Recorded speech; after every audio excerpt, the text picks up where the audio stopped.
Assalamualaikum, welcome to my YouTube channel Towards Medicine. In this video we will discuss about pH. So let's start it. अब पिछले lecture में हमने discuss किया था ionic product of water को KW को जो इक्वल था H positive into OH negative, ठीक है, और इसकी वैल्यू आई थी 10⁻⁻14 एट 25 डिग्री सेल्सियस, ठीक है। और उसके बाद हमने किया था कि H और OH दोनों की जगह पे OH की जगह पे भी हमने H को लिखा था, तो हमारे पास आ गया था H पॉजिटिव का स्केयर इज इक्वल टू 10⁻⁻14। उसके बाद स्केयर रूट लिया था, तो H पॉजिटिव की कंसनट्रेशन हमारे पास आ गई थी वाटर के अंदर 25 डिग्री सेल्सियस पे 10⁻⁷ मोल पर डेसीमीटर क्यूब, ठीक है। अब ये जो हाइड्रोजन आयन कंसनट्रेशन है, इसका अगर हम नेगेटिव लॉग ले लें तो इसको हम नाम दे देते हैं पीएच का, ठीक है, यानी कि pH is equal to negative log H positive, इसको हम नाम देते हैं पीएच का। अब ये वाटर के लिए स्पेसिफिक नहीं है, किसी भी सोल्यूशन के अंदर जो हाइड्रोजन आयन की कंसनट्रेशन होगी उसका अगर हम नेगेटिव लॉग ले लेंगे तो वो उस सोल्यूशन की पीएच होगी।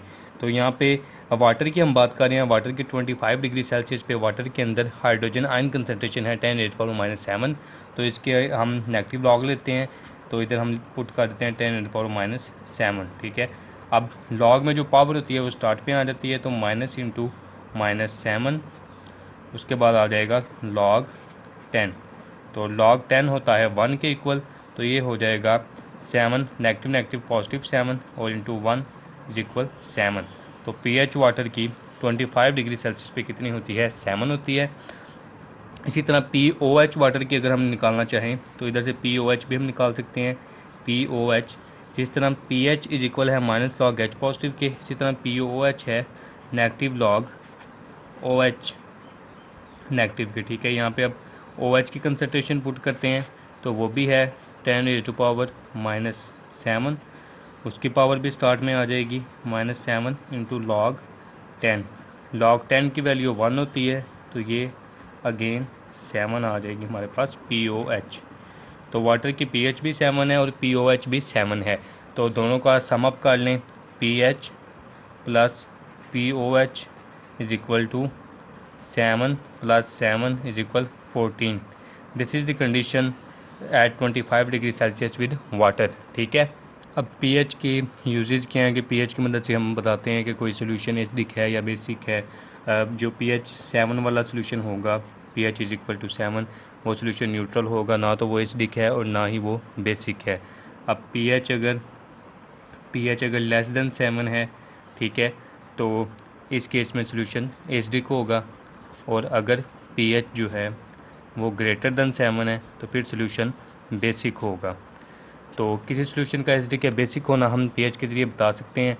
और कोई सोल्यूशन एसिडिक कब होगा, जब उसके अंदर हाइड्रोजन आयन कंसनट्रेशन जो है वो ज़्यादा हो जाएगी, ठीक है। हाइड्रोजन आयन कंसनट्रेशन ज़्यादा हो जाएगी और pH जो है कम हो जाएगी, तो वो सोल्यूशन एसिडिक होगा। अगर हाइड्रोजन आयन कंसनट्रेशन कम है और जो pH है वो ज़्यादा है, तो इस केस में सोल्यूशन जो है वो बेसिक होगा, ठीक है। अब किसी एसिड की स्ट्रेंथ हम किस तरह बताते हैं कि मिसाल के तौर पे HCl है या H2SO4 है, इनके बारे में हम कहते हैं कि ये स्ट्रॉन्ग एसिड है, जबकि CH3COOH जो कि एसिटिक एसिड है, इसके बारे में कहा जाता है कि कंपैरेटिवली एक वीक एसिड है। क्यों ऐसा क्यों होता है कि किसी एसिड की स्ट्रेंथ के बारे में हम बताते हैं उसकी डिसोसिएशन के हवाले से, कि वो एसिड जो है वो वाटर के अंदर डिसॉल्व होकर कितने आयंस प्रोड्यूस करता है।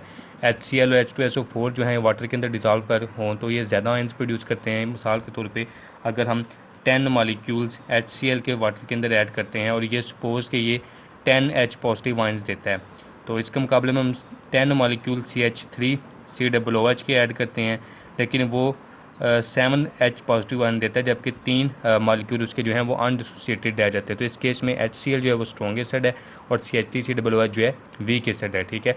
इसी तरह किसी बेस की स्ट्रेंथ बतानी हो, जैसे NaOH एक बेस है NaOH, और ये OH सोल्यूशन के अंदर सप्लाई करती है, तो अगर 10 मॉलिक्यूल NaOH के कम्प्लीटली टूट के 10OH आयन दे रहे हैं, तो इसका मतलब है एक वेरी स्ट्रॉन्ग बेस है। लेकिन अगर कोई और बेस, सपोज कोई भी बेस है, हम XOH उसको ले लेते हैं, तो वो उसके 10 मॉलिक्यूल ऐड करते हैं तो वो टूट के उसके सिर्फ 5 OH बन रहे हैं, जबकि 5 मालिक्यूल उसके डिज़ोल्व ही नहीं हो रहे, 5 मालिक्यूल उसके आयंस नहीं दे रहे, तो वो वीक बेस होगी कंपैरेटिव टू NaOH। ठीक है, तो स्ट्रॉन्ग एसिड या स्ट्रॉन्ग बेस वो है जो कम्प्लीटली डिज़ोल्व हो, इनके ज़्यादा से ज़्यादा आयंस प्रोड्यूस करे सोल्यूशन के अंदर। उसके बाद एसिड जो है वो प्रोटॉन डोनर्स होते हैं, बेसिस जो है वो हाइड्रोक्साइल आयन जो है वो डोनेट करती हैं। उसके अलावा बेसिस जो हैं वो हाइड्रोजन आयन को एक्सेप्ट भी करती हैं। ठीक है, लेकिन उनकी थ्योरीज़ की डिटेल में हमें जानने की ज़रूरत नहीं है। ठीक है, आगे हम कुछ एग्जांपल न्यूमेरिकल्स के देखते हैं। उसके बाद ये न्यूमेरिकल्स की एग्जांपल्स हैं।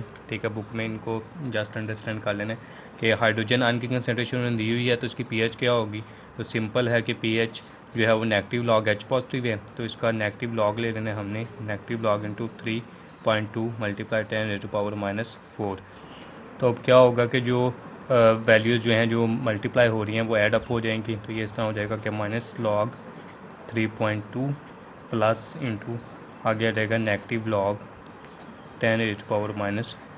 ठीक है, तो नेगेटिव लॉग 3.2 इसकी वैल्यू आ जाएगी नेगेटिव 0.5, और नेगेटिव यहाँ पे पावर जो है स्टार्ट में ले आए इसको, तो इधर आ जाएगा negative into negative 4 log 10। Log 10 की वैल्यू 1 होती है, इधर इसी तरह माइनस 0.5 प्लस ये नेगेटिव प्लस 4 और लॉग 10 की जगह 1, तो ये आ जाएगा minus 0.5 plus 4 is equal to 3.5। तो इसकी पीएच होगी 3.5। इस तरह अब यहाँ पे OH की वैल्यू दी हुई है 4 मल्टीप्लाई 10⁻⁴। तो इस केस में pH फाइंड करनी है, तो इसमें पहले POH फाइंड होगी। POH is equal to negative log आगे OH की कंसनट्रेशन जो दी हुई है 4 मल्टीप्लाई 10⁻⁴।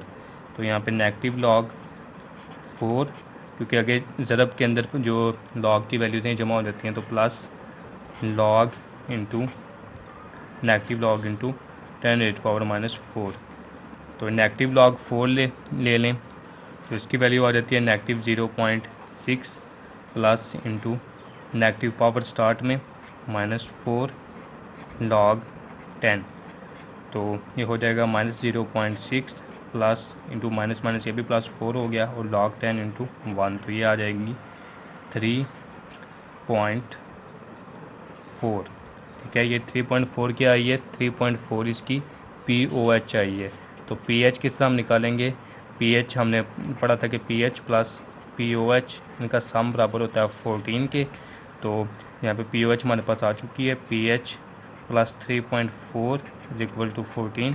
तो pH को उधर जाके 3.4 को उधर जाके माइनस कर दें, 14 माइनस 3.4, तो ये आ जाएगा हमारे पास 10.6। ठीक है, ये इसकी pH होगी। उसके बाद इधर आ जाएं तो थर्ड जो एग्जांपल है उसमें उन्होंने कहा हुआ है कि 2 मल्टीप्लाई 10⁻⁻² मोलर KOH सोल्यूशन है। ठीक है, उसके बाद 2 मल्टीप्लाई 10⁻�6 मोलर KOH का सोल्यूशन है वाटर के अंदर। तो इनके अंदर इसकी pH जो है वो कैलकुलेट करें। तो यहाँ पे अब जो सोल्यूशन है KOH का, इसके अंदर OH के 2 सोर्सेज हैं, एक तो OH KOH से आएगा, दूसरा OH वाटर के अंदर सोल्यूशन है तो वाटर से आएगा। तो वाटर के अंदर OH की जो कंसनट्रेशन होगी वो तो होगी 10⁻⁻7 मोल पर डेसीमीटर क्यूब। ठीक है, और KOH इसके अंदर जो OH की कंसनट्रेशन है ये डिसोसिएट होगा, एक मॉलिक्यूल इसका टूटेगा KOH का, तो ये देगा एक K पॉजिटिव और 7 OH नेगेटिव। तो 2 मल्टीप्लाई 10⁻⁻² मॉलिक्यूल टूटेंगे तो वो इतने ही कंसनट्रेशन में, या 2 मल्टीप्लाई 10⁻⁻² मोलर KOH टूटेगा तो इतने ही मोल्स OH के आएंगे। ठीक है, तो जो OH KOH डोनेट करेगा उसकी भी कंसनट्रेशन होगी 2 मल्टीप्लाई 10⁻⁻²। तो टोटल कंसनट्रेशन क्या होगी, इन दोनों को हम ऐड अप कर लेंगे तो हमारे पास टोटल कंसनट्रेशन इसकी आ जाएगी। तो टोटल OH होंगे, टोटल OH वो हैं 1 मल्टीप्लाई 10⁻⁻7 प्लस 2 मल्टीप्लाई 10⁻⁻²। इनको ऐडअप करने के लिए हम क्या करते हैं कि हम पावर्स को सेम कर लेते हैं। ये -7 है तो इसको भी हम -2 तक ले आते हैं। तो -2 तक लाने के लिए इस साइड पे हम क्या करेंगे, हम इशारिया पॉइंट लगाएंगे। ये 1 था, ठीक है, तो -2 तक लाना है तो इनके 5 पॉइंट इशारिया जो है इस साइड पे हम मूव कर देते हैं, 1 2 3 4 5। तो यहाँ पे हम पॉइंट लगा देते हैं। तो अब इसकी पावर हो जाएगी 10⁻²। तो इसके अंदर 2 + 10⁻² ऐड अप किया तो ये हमारे पास आ जाएगा 2.00001 मल्टीप्लाई 10⁻² तो ये आ गई कंसनट्रेशन OH की, ठीक है। अब OH की कंसनट्रेशन आ गई है, इसका अगेन उसी तरह नेगेटिव लॉग लेना है। नेगेटिव लॉग लेके हमारे पास आएगी POH। तो POH जो आ जाएगी हमारे पास, उसी में फिर ये वाला फार्मूला जो है अप्लाई करना है, PH जमा POH, तो इससे हमारे पास PH आ जाएगी, ठीक है। तो यहाँ पे इसको अभी इसको छोड़ दें अभी। तो अब इसकी POH निकालते हैं। POH वो होगी नेगेटिव लॉग 2.0001 मल्टीप्लाई 10⁻⁻²। तो ये आ जाएगी negative log 2.0001 plus into negative log 10⁻⁻²। तो नेगेटिव लॉग 2 ले लें, यह आ जाएगा नेगेटिव 0.301 प्लस इंटू आगे नेगेटिव पावर स्टार्ट में लॉग 10, तो ये आ जाएगी नेगेटिव 0.3 प्लस 2 इंटू 1। तो नेट हमारे पास रिज़ल्ट क्या आ जाएगा, -0.3 प्लस 2 इज इक्वल टू 1.7, ठीक है। अब 1.7 इसकी क्या आ रही है, POH 1.7 आ रही है। तो PH क्या होगी, PH होगी PH जमा POH इज इक्वल था 14 के। तो यहाँ पे PH बराबर होगी 14 माइनस POH। तो 14 में से 1.7 को निकाल दें, 14 माइनस 1.7, तो ये आ जाएगा 12.3। तो ये सॉल्यूशन की PH होगी। जो दूसरी वैल्यू उन्होंने दी हुई है वो भी बिल्कुल इसी तरह, उसमें बस क्या चेंज आएगा कि OH की कंसनट्रेशन 2 × 10⁻⁻² की बजाय 2 × 10⁻⁻6 हो जाएगी। उसके अंदर अगेन OH की वैल्यू जो वाटर की तरफ से OH आ रहे हैं 10⁻7 वो ऐड अप करेंगे, ठीक है। और उसके बाद POH निकालेंगे, POH निकालने के बाद PH निकाल लेंगे, ठीक है। तो न्यूमेरिकल्स जो है नॉर्मली बायोकेमिस्ट्री में तो प्रॉफ के अंदर तो नहीं पूछे जाते, कभी शाज़ोनादा टेस्ट के अंदर पूछ लिए जाते हैं। प्रॉफ के अंदर न्यूमेरिकल जो है वो प्रॉफ के वाले से अनइम्पोर्टेंट है। अब बुक पे आ जाएँ तो बुक से ये टॉपिक हमने किया है PH के बारे में, ठीक है। और उससे ऑनवर्ड इसकी ये 3 एग्जांपल्स दी हुई हैं जो न्यूमेरिकल हमने सॉल्व किए, ठीक है। ये एग्जांपल 1, एग्जांपल 2 और एग्जांपल 3, ठीक है। इन एग्जांपल्स को आपने देख लेना है, यहाँ से इनको समझ लेना है, ठीक है। तो आज का लेक्चर यहाँ पे ख़त्म होता है। Thank you.